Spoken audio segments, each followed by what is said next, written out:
This is a 2021 Shelby GT500 King of the Road. The KR is back finally, and this is the third iteration of the King of the Road. So this time around, it is running with Ford's 5.2 liter supercharged V8, but Shelby is ramping the horsepower to 900 versus 760 horsepower stock. Anyways, today we're gonna break down everything Shelby does to this vehicle, and then we're gonna find out briefly what it's like to drive. In general, just 180 of these will be made, 60 per each model year. So for 2021, just 60 of these will be made. Let's talk about what they changed towards the front end of the vehicle. Right away, you'll notice a brand new hood. This is fully carbon fiber, so they're saving weight right there. Standard, these GT500 hoods are very heavy, but luckily they're lowering the weight right here, and they've left exposed carbon fiber louvers all throughout on the sides, but then on the center, it's currently black gloss to match those center stripes. But also, you will notice tons of Shelby logos all over the vehicle. Like for example, on these push pins, it says Shelby on either side. And I think when I did the video on the Shelby Hertz model that they made back in 2018, I counted about 40 Shelby logos on that vehicle. So I'm sure we're gonna find tons of Shelby logos all over this vehicle. When I interviewed Gary Patterson, their president, he even told me how clients always ask for more. They want to find more logos and more eras on the vehicle that say Shelby. He said they're gonna keep doing it. So that's a flashback to my interview with Gary. Anyways, moving down below, they have changed out the front splitter to be exposed carbon fiber, but I did notice that the rest of the front splitter components that connect to the front fascia and even to the side splitter wickers are going to be the standard black plastic resin finish. If you want to chase, let's say, a half-mile trap speed times, you can pull off the side splitter wickers, and that'll reduce the front end downforce for cleaner air for you to cut through. For the horsepower upgrades, let me go ahead and pop the hood right now, and let's look closely underneath the hood, because overall this package is going to be mainly about increasing the horsepower output of the vehicle to create something special and add more performance to the GT500, which was already such a fast car with that Tremec dual clutch transmission. So let me go ahead and pop the hood right now. Here we go, unlocking the push pins to the GT500. Let's go ahead and pull up the hood. All right, here we go, opening up the hood to the GT500 King of the Road. Now, there you have it, guys. A chrome looking, polished, finished 3.8 liter Whipple supercharger. I can't wait to see what 900 horsepower could be like behind the wheel of a GT500. They've also changed out some of the heat exchangers for the vehicle. Also, you have a new cold air intake system right here, and a brand new intercooler to handle all that extra power. From what I understand, there is a new flash, a Whipple tune for the vehicle, which, you know, you're gonna need it, I think, for having that 3.8 liter Whipple on top. A lot of people I know actually in the aftermarket scene right now are putting on massive Whipple superchargers for their GT500. So the power delivery they can get out of this motor, it's high. I mean, even with my car, I didn't tune it by any means, but I went to tons of track days with both my handling pack GT500 and carbon fiber track pack. It was such a good motor on the racetrack. Underneath the hood, you're gonna notice brand new Shelby billet caps all over the place. And as I was mentioning on the outside, it says Shelby again and again and again on the camber plates right here. Even towards the middle, Shelby in 2 locations right there. You definitely will not have any problems showing off that you have a Shelby. Another weird thing with this carbon fiber hood right now, I can hear it kind of crackle in the air with the wind hitting it. So this hood saves 27 pounds versus a standard GT500 hood, and you'll notice an actual Shelby logo right there as well in the center of the hood underneath this rain tray, which the owner, I was joking with him, he should pull this off because, hey, it's a performance car. Don't worry about getting that supercharger wet if it's not going to see any rain. So that's the purpose of this, to protect the entire engine bay from any water falling right through those center vents. So right here in front of us, we have a brand new Shelby coolant tank. Down below you have the standard carbon fiber reinforced composite structure above the front heat exchangers. And then to the right here, you're going to find some tips for maintenance with the Whipple supercharger. So change spark plugs every 25,000 miles. Never use stock plugs? Yeah, never use stock plugs. Change supercharger belt every 30,000 miles, and then change the supercharger oil every 100,000 miles. And luckily, this vehicle, and this is really good if you live in California, it is fully carb legal, so you cannot get in trouble. They do give you a Shelby camber caster setup plate right here, so you can adjust for the racetrack. This vehicle does have suspension upgrades for the track, thankfully, so you can use this for drag racing or taking corners fast. Right here, you're going to find your special Shelby CSM plaque that shows you what build number you are. So if I go to the left right here with the sun hitting it, this is going to be number 2 off the assembly line. I do want to mention one last thing. Underneath the hood, you'll find right here a cover that goes below these carbon fiber side vents. It looks like Shelby did focus on engineering a solution for rain. As you saw right here in the middle, you have that rain tray, but on the side, it does look like this is another rain tray to go underneath those carbon fiber louvers on this carbon fiber hood. All right, we just closed up the hood. I did it off camera because kind of hard. You want to be careful, right? It's a very rare Shelby vehicle. It's fully carbon fiber. You do notice the weight again. Anyways, though, coming to the sides of the vehicle, we got to go over what they did change for the suspension of the vehicle. You might notice it seems a bit lower, right? My foot is barely underneath that front side splitter wicker, and it's because they did put on a ride height adjustable front and rear springs and Ford Performance sway bars front and back. So performance in the track, I'd say it should feel even better, especially with the MagneRide recalibration. I do wonder what the tuning was like when it came to setting up that new magnetic ride tune, because I know with the Ford Performance team and their engineers, they do try to find optimum performance for lap times, but also give you a ride that's pretty good on the street and comfortable. There's not too much compromise. I'm curious if the Shelby team went about to maximize the lap times with trying to minimize body roll, or if it's just going to feel more calibrated to a straight line. Anyways, though, moving on from that, they have also changed out these wheels. You have brand new Shelby one-piece forged wheels, front and back, with the King of the Road logo very close in center. Let me show you. Coming all the way down right there in the middle, you'll see the King of the Road logo. You still have the stock Brembo brakes front and rear with the red paint finish. The owner was thinking about changing the color. I don't know, let us know, should the red brakes turn blue to match the Ford Performance finish, or maybe white? Let us know your thoughts down below. And the tires are still going to be the standard Michelin Pilot 4S tires that come on the GT500. To the right, you will find the Shelby logo upside down going on the front face of the rim.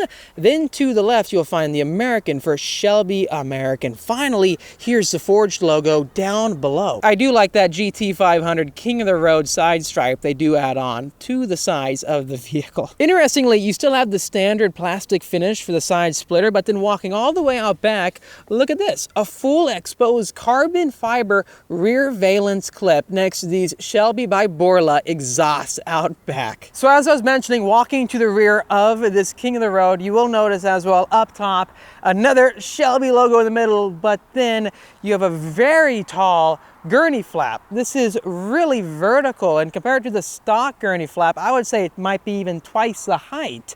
It goes even sharper upwards, like a pyramid effect towards the middle, then flattens out right here. So maybe rear visibility might not be too good, but I'm sure you can take this off, right? Yeah, you have a few torque screws on each pivot point on this rear wing.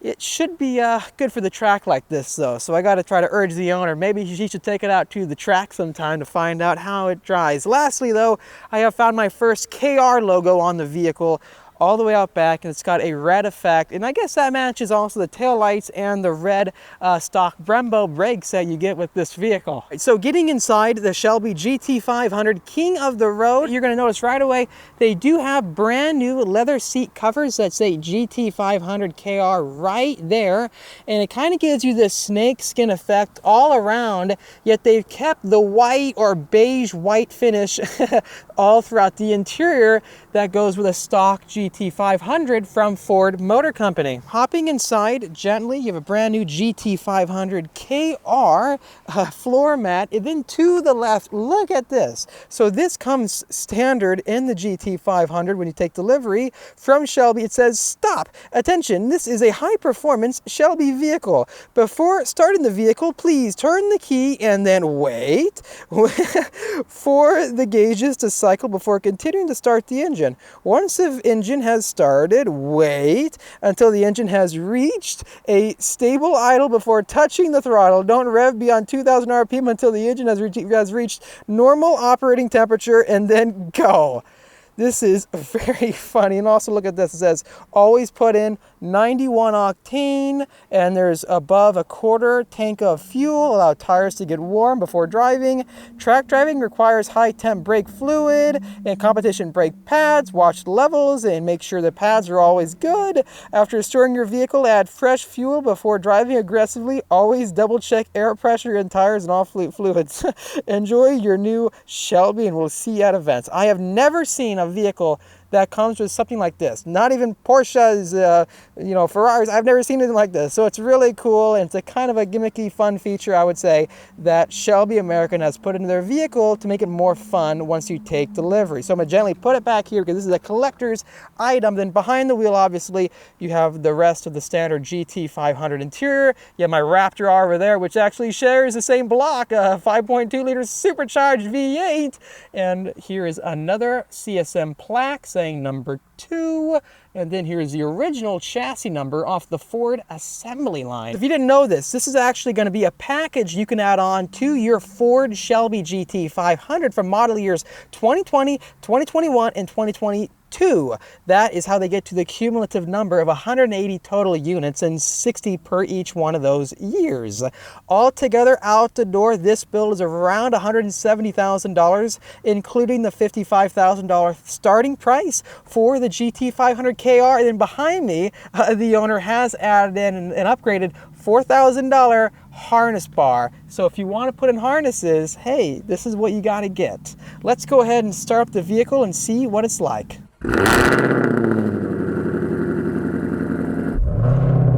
Wow, that sounds crazy. Then you have the dual clutch right here. Let's go ahead and put it into drive, and then let's calmly leave the parking lot. This is definitely a head turner for sure. So we're gonna keep it all chill right now, and then let's just see how it feels. So right now, I think the exhausts are in standard mode, right? Can I open them up? Or... So right now we're in normal drive mode. Oh my gosh, that sounds incredible. And this car is fully carb legal. Being back behind the wheel of a GT500 again, it feels so good. This is a smooth car, and I know it's gonna be loud in this video, so hopefully you guys can hear me pretty well. I think even the exhaust noise with the windows up should sound fantastic. So right now, let's go ahead and maybe change the modes to, what do we have? We have normal, sport. I remember this is going to change the display, isn't it? Let's roll down the window again. That sounds good. And then maybe let's even put it into a manual mode and just fill out some shifts with the vehicle. Altogether though, I don't really notice any changes with the Magna-Ride, but it does feel lower than a standard GT500 because it does have the adjustable ride height.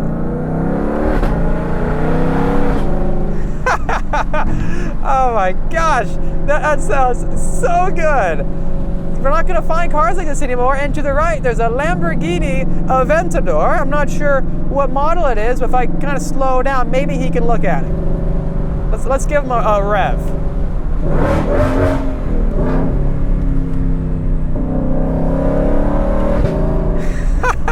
So let's change out to track mode right now. Temperatures all look pretty good.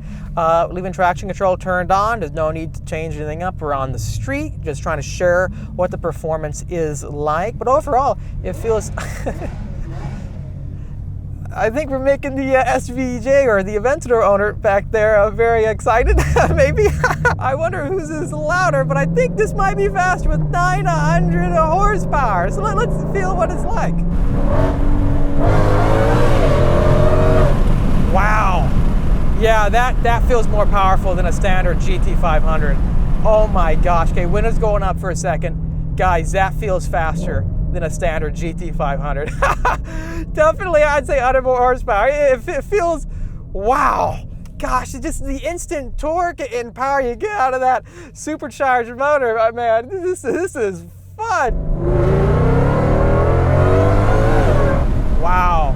It does feel like it kind of gets loose though on the higher RPM. I think it's the tires. You probably won't find these at your average cars and coffee events at all. Maybe you might find these at the auctions like Barrett-Jackson over time. Scottsdale's a fun one. I was actually there when Shelby revealed the vehicle and also took it to Barrett-Jackson. I think they got around $700,000 for VIN 1, was it? And this is VIN 2. So I don't know, the owner might have a good time if he wants to keep it and flip it down the road, who knows? But the good thing is overall, it doesn't feel like the performance of the GT500 has been hindered, at least from this normal spirited city street test.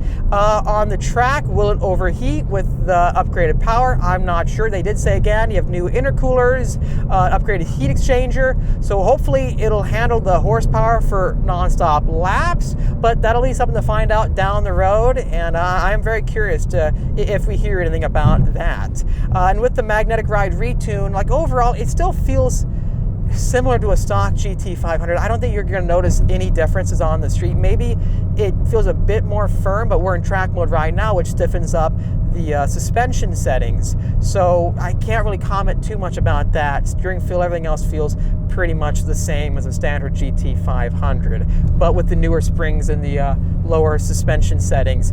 Be more careful, I would say. In general, guys, hope you enjoyed checking out this GT500 KR.